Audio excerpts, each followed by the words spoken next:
Hello friends, मैं शोभना यादव फिर से अपने YouTube channel marathon classes Jaipur पर आपका हार्दिक अभिनंदन करती हूँ। मैं आज फिर से आपके लिए सेकंड क्लास के नोट्स जो शिक्षा मनोविज्ञान से संबंधित है वो लेके आई हूँ। तो अपना फर्स्ट क्वेश्चन, चलो क्लास स्टार्ट करते हैं। फर्स्ट क्वेश्चन अपना आज का, शेपिंग की संकल्पना। शेपिंग की जो संकल्पना है वो किसके द्वारा दी गई थी, किसने दी थी शेपिंग की संकल्पना? शेपिंग की संकल्पना दी गई थी स्किनर महोदय। स्किनर महोदय ने अपना एक शास्त्रीय अनुबंधन का सिद्धांत भी दिया था। थॉर्नडाइक का अपन यहाँ पे एक बार रिवाइज कर देते हैं। थॉर्नडाइक का प्रयास एवं त्रुटि का सिद्धांत, पावलोव का है शास्त्रीय अनुबंधन का सिद्धांत और स्किनर का है सक्रिय अनुबंधन का सिद्धांत। इन्होंने प्रयोग किया। पावलोव का प्रयोग था कुत्ते पर, थॉर्नडाइक का प्रयोग था बिल्ली पर और स्किनर का प्रयोग था सफ़ेद चूहे और कबूतर पर। तो शेपिंग की जो संकल्पना थी वो दी थी स्किनर महोदय ने। स्किनर महोदय ने शेपिंग की संकल्पना दी थी। अपना नेक्स्ट क्वेश्चन आ रहा है आज का, मॉडलिंग आधारित है। मॉडलिंग जो आधारित है, मतलब मॉडलिंग आधारित किस पर है? मॉडलिंग आधारित है शास्त्रीय अनुबंधन सिद्धांत पर? जी नहीं। क्रिया प्रसूत? जी नहीं। प्रयास एवं त्रुटि के सिद्धांत पर? ये भी नहीं। ये है सामाजिक संज्ञानात्मक सिद्धांत पर। मॉडलिंग सामाजिक संज्ञानात्मक सिद्धांत पर आधारित है। शास्त्रीय अनुबंधन का सिद्धांत दिया था पावलोव ने, क्रिया प्रसूत दिया था स्किनर महोदय ने और प्रयास एवं त्रुटि का सिद्धांत दिया था थॉर्नडाइक ने। ये सारे व्यवहारवाद के जनक थे। आज का अपना नेक्स्ट क्वेश्चन आ रहा है, एक बच्चा कहता है कि माँ आज सूरज उदास है। एक बच्चा अपनी माँ से कह रहा है कि माँ आज सूरज उदास है। यह निम्नलिखित में से किस पूर्व संक्रियात्मक चिंतन का किस सीमा की ओर संकेत कर रहा है? कि जो पूर्व संक्रियात्मक अवस्था है, यह पूर्व संक्रियात्मक चिंतन है, वो किसकी ओर संकेत कर रहा है? तो वो एनीमिजे की ओर संकेत कर रहा है। एक बच्चा अपनी माँ से बोल रहा है माँ आज सूरज उदास है, तो यह है किस पूर्व संक्रियात्मक चिंतन की ओर संकेत कर रहा है? तो यह है एनीमिजे की ओर संकेत कर रहा है। अपना नेक्स्ट क्वेश्चन आ रहा है, फोर्थ क्वेश्चन आज का, निम्नलिखित में से व्यक्तित्व मापन की मनोविश्लेषणात्मक विधि नहीं है। व्यक्तित्व मापन की मनोविश्लेषणात्मक विधि नहीं है। तो मनोविश्लेषणात्मक विधि क्या नहीं है? साक्षात्कार विधि। मुक्त साहचर्य विधि अपनी मनोविश्लेषणात्मक विधि है। शब्द साहचर्य स्वप्न विश्लेषण है। ये अपनी एक मनोविश्लेषणात्मक व्यक्तित्व मापन के मनोविश्लेषणात्मक विधियां हैं, लेकिन जो साक्षात्कार विधि है वो एक मनोविश्लेषणात्मक विधि नहीं है। आज का नेक्स्ट क्वेश्चन अपना आ रहा है, किसने शिशुओं के मस्तिष्क को खाली स्लेट माना है? कौन से ऐसे मनोवैज्ञानिक हैं या फिर दार्शनिक हैं जिन्होंने मस्तिष्क, जो शिशु होता है, शिशु कितने साल का होता है? जन्म से 2 वर्ष तक का होता है। शिशु को खाली, मतलब उसके जो मस्तिष्क होता है उसको खाली स्लेट माना है, तो वो कहा है जॉन लॉक ने। जॉन लॉक ने कहा है कि इन्होंने परिभाषा भी दी है कि जो बच्चा होता है, जो शेषावस्था में जो बच्चा होता है या जन्म के समय जो बच्चा होता है, वह एक कोरी स्लेट की तरह होता है। उसे जैसा सिखाया जाएगा, जो सिखाया जाएगा वो उसके मस्तिष्क में ऐड होता है। तो ये कहा था जॉन लॉक महोदय ने। आज का अपना नेक्स्ट क्वेश्चन आ रहा है, इसके फॉलिंग की संकल्पना दी गई थी। इसके फॉलिंग की संकल्पना किसके द्वारा दी गई थी? इसके फॉलिंग की संकल्पना दी थी वाइसोगी द्वारा। वाइसोगी ने कहा था इसके फॉलिंग के बारे में। इस वाइसोगी जो एक, इन्होंने जो सामाजिक अधिगम का सिद्धांत दिया था, उन्होंने इसके फॉलिंग की जो संकल्पना दी थी। अपना नेक्स्ट क्वेश्चन आ रहा है, मेयर और सेलोवे के अनुसार निम्नलिखित में से कौन सा प्रक्रिया भावात्मक बुद्धि के संप्रत्यय शामिल नहीं है? भावात्मक बुद्धि, भावनाओं के साथ जो बुद्धि का विकास होता है वो होती है भावात्मक बुद्धि। तो समझ शामिल होती है, क्योंकि भावात्मक बुद्धि में समझ होती है। प्रत्यक्षीकरण, प्रत्यक्ष यानी सामने जो होती है वो भी भावात्मक बुद्धि में होता है। प्रबंधन भी होता है लेकिन रचना नहीं होती। इसमें राइट आंसर अपना हो जाएगा रचना। रचना भावात्मक बुद्धि के संप्रत्यय शामिल नहीं होती है। यहाँ पे अगर पूछता कि होती है, नहीं होता, यहाँ पे होती है पूछता तो अपन 3 में से 1 मार्क करते, लेकिन नहीं होती है तो रचना नहीं होती है। नेक्स्ट क्वेश्चन अपना आ रहा है, दृष्टि से हटने के बाद मस्तिष्क से हट जाना किसकी उपयुक्त व्याख्या है? सामने यानी आंखों के सामने से जो हट जाता है वो मस्तिष्क से हट जाता है। यानी दिमाग में अपन कोई भी चीज़ सोचते हैं तो वह अपने को 6 सेकंड तक रिपीट होती है। अगर अपन उसको रिपीट नहीं करते तो वह 6 सेकंड तक अपने दिमाग में रहती है। जैसे कि अपने मोबाइल पे कोई नंबर आता है, अपने वो 6 सेकंड तक वो अपने दिमाग में रिवाइज रहता है। लेकिन यदि अपन ने उसका वापस से उसको रिवाइज नहीं किया, वापस उसको नहीं पढ़ा, तो वो अपने दिमाग से डिलीट हो जाता है या हट जाता है। तो दृष्टि से हटने के बाद मस्तिष्क से हट जाना किसकी उपयुक्त व्याख्या है? तो यह होती है आरंभिक संवेदी गामक अवस्था। ये होती है 0 से 2 वर्ष। आरंभिक जो संवेदी गामक अवस्था है ये इसको शेषावस्था भी कहा जाता है। ये 0 से 2 वर्ष तक होती है। इसमें बच्चा दूसरों पर, अपने परिवारजनों पर निर्भर होता है। उसका वह हर कार्य सहयोग के द्वारा करता है। तो संवेदी गामक अवस्था है। इन अवस्थाओं का विभाजन किया जा जीन पियाजे एक संज्ञानात्मक मनोवैज्ञानिक हैं। इन्होंने ये अवस्थाएं बताई थी। नेक्स्ट क्वेश्चन अपना आ रहा है, निम्नलिखित में से कौन सा निरीक्षणात्मक अधिगम का तत्व नहीं है? निम्नलिखित में कौन सा निरीक्षणात्मक अधिगम का तत्व नहीं है? तो क्या नहीं है? ध्यान है, निरीक्षण करते हैं, ध्यान से देखते हैं, होता है। संग्रहण करते हैं, कोई भी देखी हुई चीज़ को अगर अपने उपयोगी है तो अपन उसका संग्रहण करते हैं। तो उत्पादन है, यदि कोई उपयोगी है, किसी चीज़ का निरीक्षण कर रहे हैं, उसमें कोई कमी होती है तो उसको सुधारने के लिए उत्पादन भी करते हैं। लेकिन तैयारी नहीं है, निरीक्षण करने के लिए तैयारी की आवश्यकता नहीं होती। तो अपना इसमें नहीं है पूछ रहा है तो राइट आंसर हो जाएगा अपना तैयारी। नेक्स्ट क्वेश्चन आ रहा है, वर्ग समूहन की योग्यता का विकास होता है। वर्ग समूहन की जो योग्यता है इसका विकास होता है। वर्ग समूहन की योग्यता का विकास किसमें होता है? तो वर्ग समूहन की योग्यता का विकास संवेदी गामक अवस्था के दौरान। ये तो 0 से 2 वर्ष तक होती है। इसमें बच्चा बाहर निकल ही नहीं सकता, इसमें सामाजिकरण नहीं होता है। तो वर्ग समूहन जब बच्चा सामाजिक होता है तब होने लगता है। तो संवेदी गामक अवस्था में तो बिल्कुल नहीं होगा। पूर्व संक्रियात्मक अवस्था में बच्चा बाल्यावस्था थोड़ा बहुत सीखने लगता है, लेकिन वो पूरा सामाजिकरण नहीं होता।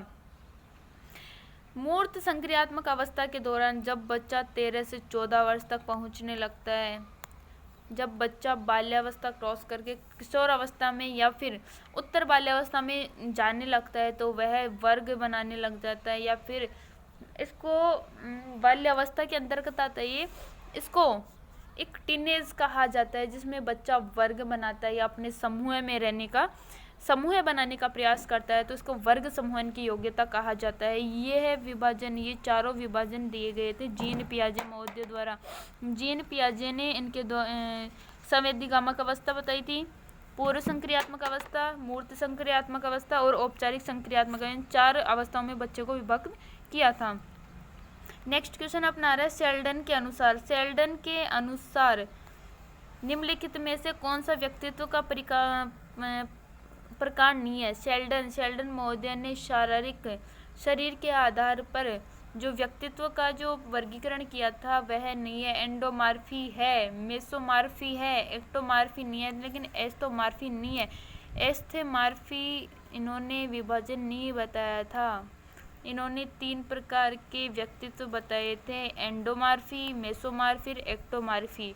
ये तीनों विभाजन है, लेकिन एस्थेमार्फी विभाजन नहीं है। तो इसमें राइट आंसर पूछ रहा है अपने को, नहीं है तो नहीं है, एस्थेमार्फी नहीं है। नेक्स्ट क्वेश्चन अपना आ रहा है, पूर्व संक्रियात्मक अवस्था। पूर्व संक्रियात्मक स्तर के बच्चे की वह प्रवृत्ति जिसमें वह परिस्थिति के सिर्फ एक पहलू पर ध्यान देता है और अन्य पहलुओं की उपेक्षा करता है। तो जीन पियाजे ने कहा था कि एक पूर्व संक्रियात्मक स्तर के बच्चे, पूर्व संक्रियात्मक स्तर के बच्चे की वह प्रवृत्ति जिसमें वह परिस्थिति के सिर्फ एक पहलू पर ध्यान देता है। कोई परिस्थिति है उसके सिर्फ एक पहलू पर ध्यान देता है और अन्य पहलुओं की उपेक्षा करता है, अन्य पहलुओं को छोड़ देता है। यह कहा था जीन पियाजे ने कहा था केंद्रीकरण के बारे में। केंद्रीकरण के बारे में कहा था कि बच्चा सिर्फ एक ही परिस्थिति को केंद्र में रखकर सोचने का प्रयास करता है। नेक्स्ट क्वेश्चन अपना रहा है पियाजे द्वारा दिए गए संरचनात्मक विकास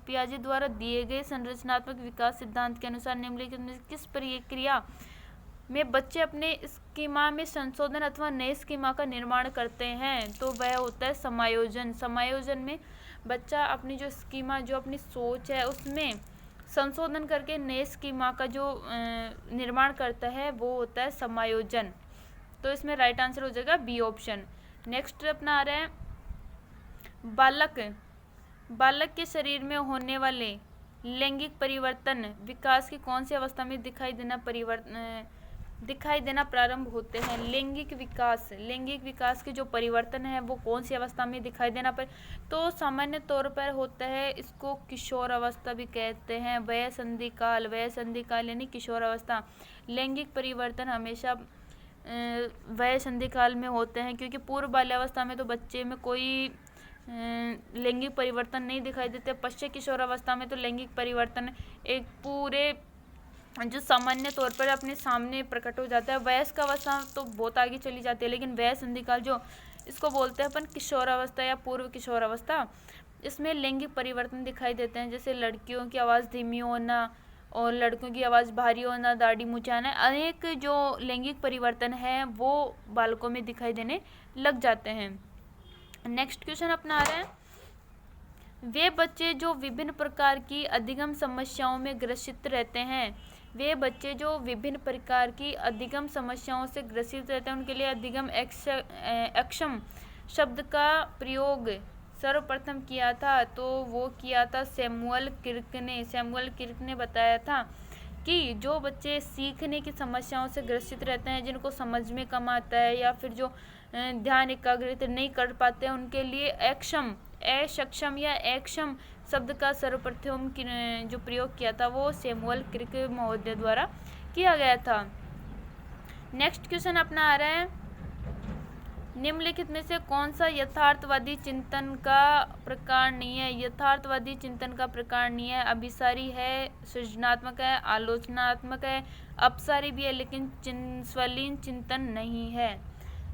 जो यथार्थवादी चिंतन है उसका प्रकार है अभिसारी, अपसारी, सृजनात्मक, आलोचनात्मक, विश्लेषणात्मक, लेकिन स्वलीन चिंतन नहीं है। तो इसमें राइट आंसर हो जाएगा डी ऑप्शन। नेक्स्ट अपना आ रहा है नेक्स्ट क्वेश्चन अपना है निम्नलिखित में से कौन सा जन्मजात अभिप्रेरक का उदाहरण है? जन्मजात अभिप्रेरक पुरस्कार ये बाद में उत्पन्न होता है, ये बाह्य अभिप्रेरक है। दंड भी बाह्य अभिप्रेरक है, ये बाद में होता है। प्रोत्साहन भी बाह्य अभिप्रेरक है, लेकिन भूख है ये जन्मजात होती है। जन्मजात अभिप्रेरक होते हैं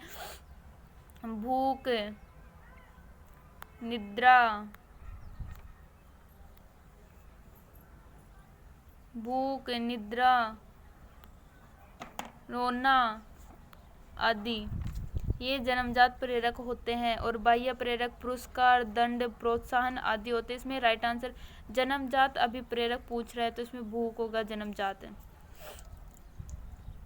नेक्स्ट अपना आ रहा है किसने कहा था कि माता पिता के द्वारा अर्जित गुण संतान में भी आ जाते हैं? यानी ये है अनुवांशिकता या लैंगिक जो परिवर्तन है या लैंगिक जो सिद्धांत दिया था वो दिया था लेमार्क महोदय ने। इन्होंने बताया था कि माता पिता के जो गुण होते हैं वो संतान में भी आ जाते हैं। तो ये लैंगिक स्थानांतरण का जो सिद्धांत दिया था वो लेमार्क महोदय ने दिया था।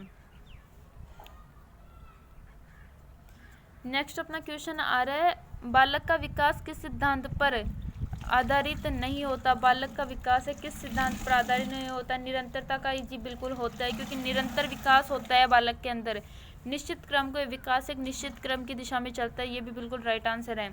नहीं होता पूछ रहा है विशिष्ट से सामान्य की ओर, ये बिल्कुल राइट आंसर होगा, क्योंकि विशिष्ट से सामान्य की ओर नहीं होता, सामान्य से विशिष्ट की ओर होता है।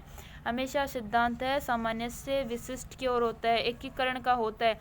तो यहाँ पे पूछ रहा है बालक का विकास किस सिद्धांत पर आधारित नहीं होता, तो विशिष्ट से सामान्य की ओर नहीं होता, सामान्य से विशिष्ट की ओर जरूर होता है लेकिन विशिष्ट से सामान्य की ओर नहीं होता। नेक्स्ट अपना आ रहा क्वेश्चन आ रहा है, नामक पुस्तक के लेखक कौन है? The conditions of learning, the conditions of learning के पुस्तक के जो लेखक हैं वो कौन है? तो वो हैं गेने। इन्होंने 8 प्रकार बताए हैं, इन्होंने अधिगम के 8 प्रकार बताए हैं। नेक्स्ट क्वेश्चन अपना आ रहा है, निम्नलिखित में से कौन सा एक कर्मिक विकास का सिद्धांत से संबंधित है? कर्मिक जो निरंतर चलता रहता है, जो निरंतर चलता रहे, एक क्रम में विकास क्रम के सिद्धांत से संबंधित नहीं है।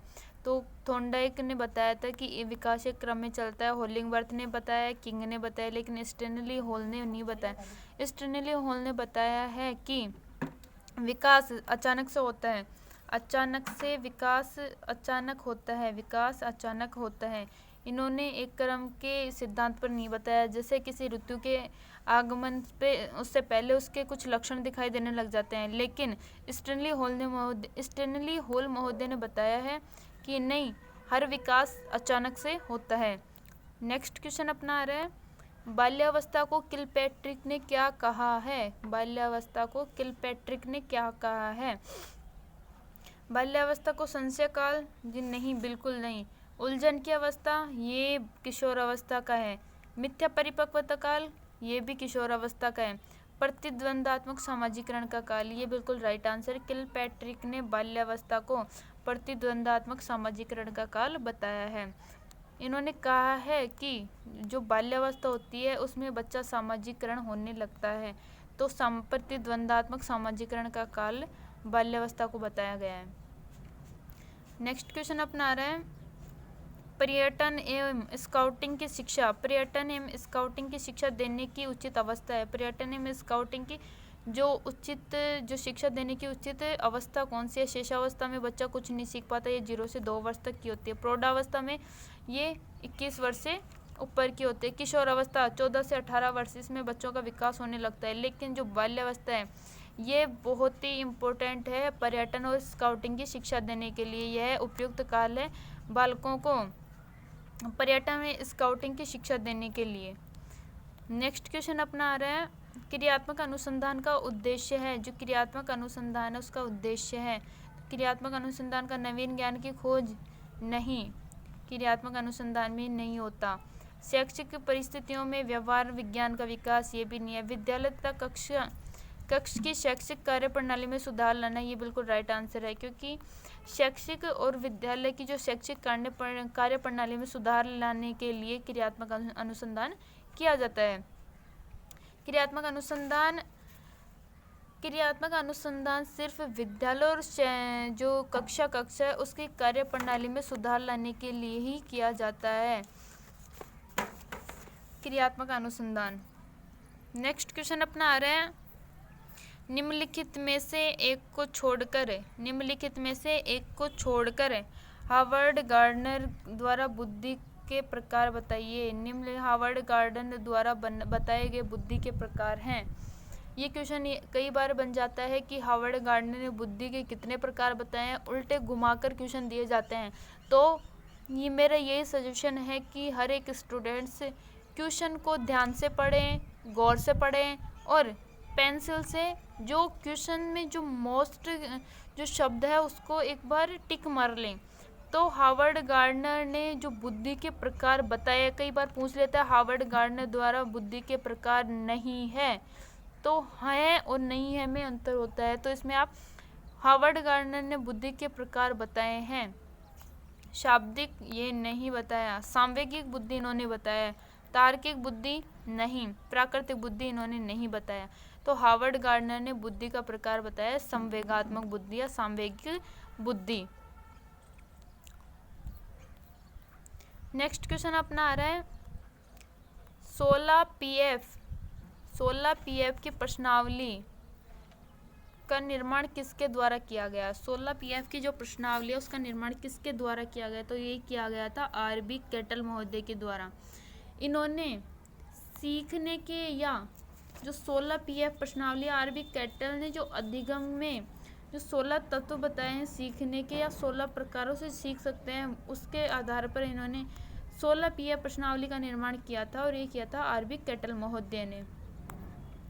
नेक्स्ट क्वेश्चन अपना रहा है, कौन से आयु समूह के लिए एरिक्सन ने विकास की 8 अवस्थाएं प्रस्तावित की हैं? कौन से आयु समूह के लिए एरिक्सन महोदय ने विकास की 8, तो जन्म से मृत्यु तक ही इन्होंने, जब बच्चा जन्म लेता है इस जो समाज है उसमें आता है, उससे लेके जब मृत्यु होती है, जब बालक की मृत्यु होती है या फिर इंसान की मृत्यु होती है, तब तक इन्होंने 8 अवस्थाएं बताई है। ये मनोसामाजिक अवस्था है। समाज तथा बचपन में इन्होंने मनोसामाजिक विकास का सिद्धांत भी दिया था 1963 में। नेक्स्ट क्वेश्चन अपना रहे हैं, वह व्यक्ति मानसिक रूप से स्वस्थ होता है, वह व्यक्ति मानसिक रूप से स्वस्थ होता है जो सामाजिक वातावरण के धरातल पर जीवन जीना पसंद करता है। यह किससे संबंधित है? जो धरातल पर जीवन जीना पसंद करता है, जो वह व्यक्ति सामाजिक रूप से स्वस्थ होता है, यानी मानसिक रूप से स्वस्थ, वह व्यक्ति मानसिक रूप से स्वस्थ होता है जो सामाजिक वातावरण के धरातल पर जीवन जीना पसंद करता है। जो सामाजिक वातावरण का जो धरातल है उस पर जीवन जीना पसंद करता है, वह किससे संबंधित है? ये लाडेल से संबंधित है। लाडेल महोदय ने बताया था कि वह व्यक्ति ही मानसिक रूप से या मस्तिष्क रूप से स्वस्थ हो सकता है जो समाज में या इस वातावरण पे या इस धरातल पे रहकर जो जीवन जीता है, वह व्यक्ति मानसिक रूप से और शारीरिक रूप से स्वस्थ होता है।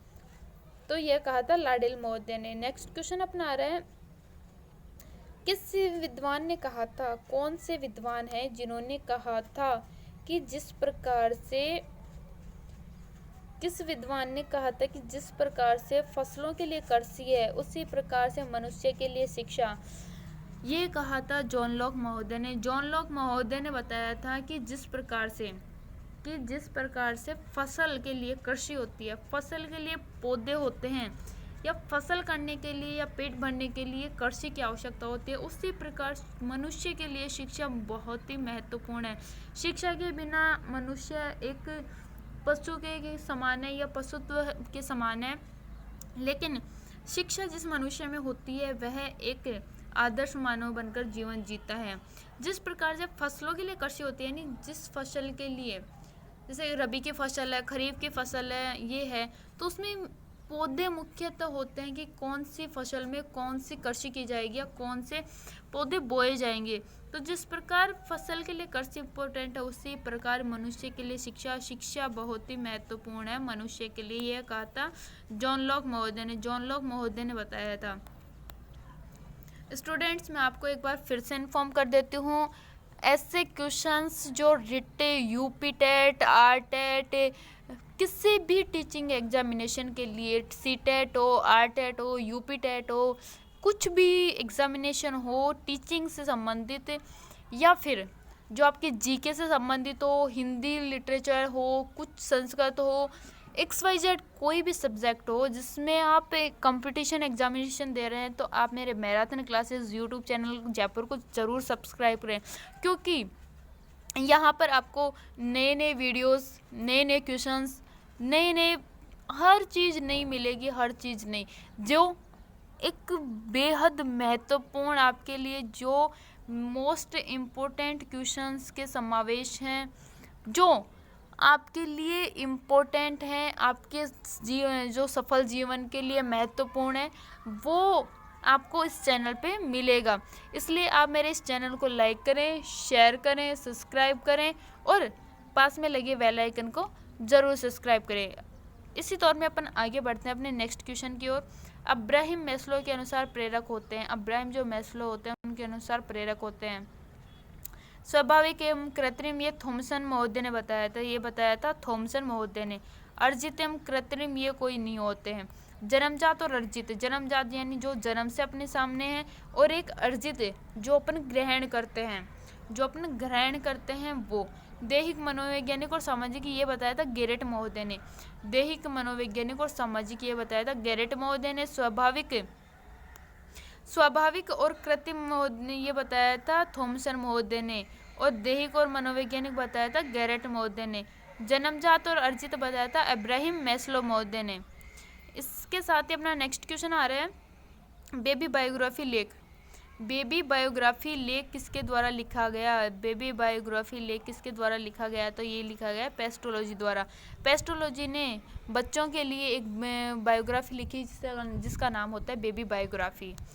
इस नेक्स्ट क्वेश्चन अपना रहा है जीवन की शुरुआत में माता पिता। जीवन की शुरुआत में माता पिता से आए कुल कितने गुणसूत्र हमारे लिंग का निर्माण करते हैं? जीवन की शुरुआत में माता पिता से आए कुल कितने गुणसूत्र हमारे लिंग का निर्माण करने में सहयोग करते हैं? तो सिर्फ 2 गुणसूत्र ऐसे होते हैं जो अपने लिंग का, हमें टोटल 23 गुणसूत्र प्राप्त होते हैं। माता पिता से हमें 23 जोड़ के 46 गुणसूत्र, टोटल 46 अपने को प्राप्त होते हैं। उनमें से 22 + 22 यानी 44 गुणसूत्र अपने जो शरीर निर्माण में सहायक होते हैं, और 1 + 1 2 जो गुणसूत्र होते हैं वो अपने लैंगिक विकास का या लैंगिक जो लिंग का निर्माण करने में सहायक होते हैं। तो लैंगिक विकास में 2 गुणसूत्र अपने सहायक होते हैं। नेक्स्ट क्वेश्चन अपना आ रहा है संवेग चेतना की वह अवस्था होती है। संवेग चेतना की वह अवस्था होती है जिसमें रागात्मक तीव्रता पाई जाती है। कथन किसने कहा? जिसमें रागात्मक तीव्रता पाई जाती है वह संवेग होते हैं, यह कहा था रोस महोदय ने कहा था। नेक्स्ट क्वेश्चन अपना रहा है उपचारात्मक शिक्षण की सफलता निर्भर करती है। उपचारात्मक जो शिक्षण है उसकी सफलता निर्भर करती है समयावधि पर? जी नहीं। वार्षिक नियमों पर? ये भी नहीं होगा। समस्या कारणों की सही पहचान पर, क्योंकि अगर अपने को समस्या के कारण और समस्या का ही पता नहीं होगा तो अपना उपचार किस चीज़ का करेंगे? तो समस्या के कारणों की सही पहचान पर ही उपचारात्मक शिक्षण की सफलता निर्भर करती है। इसके साथ अपना नेक्स्ट क्वेश्चन आ रहा है व्यक्तित्व मापन का स्याही धब्बा परीक्षण है। तो यह प्रक्षेपण परीक्षण में शाही धब्बा परीक्षण आता है जो दिया था हरमन रोडसा जो मनोवैज्ञानिक हैं इन्होंने शाही धब्बा परीक्षण दिया था। आज का अपने वीडियो का लास्ट क्वेश्चन यही था। तो फ्रेंड्स आपको वापस मैं एक बार बता देती हूँ, अगर आपको ऐसे नए वीडियोस नए क्वेश्चंस के साथ जुड़ना है और अपने जीवन में सफलता प्राप्त करनी है तो मेरे marathon classes Jaipur YouTube channel को ज़रूर सब्सक्राइब करें, लाइक करें, शेयर करें, कमेंट करें। आपको जो भी प्रॉब्लम्स होगी मिलकर सॉल्व करेंगे। एंड पास में लगे बेल आइकन को ज़रूर प्रेस करना ताकि मेरे जो वीडियोस हैं उनकी नई नोटिफिकेशन आपके सामने ज़रूर आए, सबसे पहले आपके पास पहुंच जाए। तो फ्रेंड्स मेरे यूट्यूब चैनल को ज़रूर लाइक करें, शेयर करें, सब्सक्राइब करें।